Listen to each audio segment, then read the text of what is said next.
Somebody will shout anything. He'll get you through anything if you trust me. T.S. Eliot says this. T.S. Eliot says this. He says that destiny lies in the hands of not statesmen, but destiny lies in the hands of God. Yes, my destiny is connected to God, and because my destiny is connected to God, and because Abraham trusted God, and because he trusted God, and because the Bible says that his seed shall be blessed. And you have to know, in spite of layoffs, in spite of divorces, in spite of everything you're going through, that I'm going to be okay. My faith will take me through to the next level. That's what I don't hear that's happening from the people of God.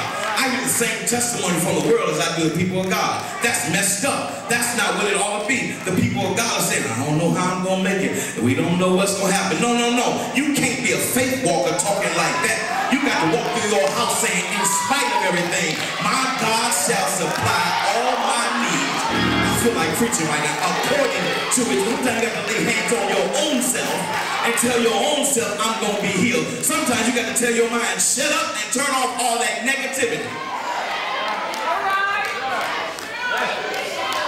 You got to be careful. Got to be careful. Got to be careful. And what you allow intercept your ear gate. You got to be careful what your visual take on. There's some things your visual don't need to take on.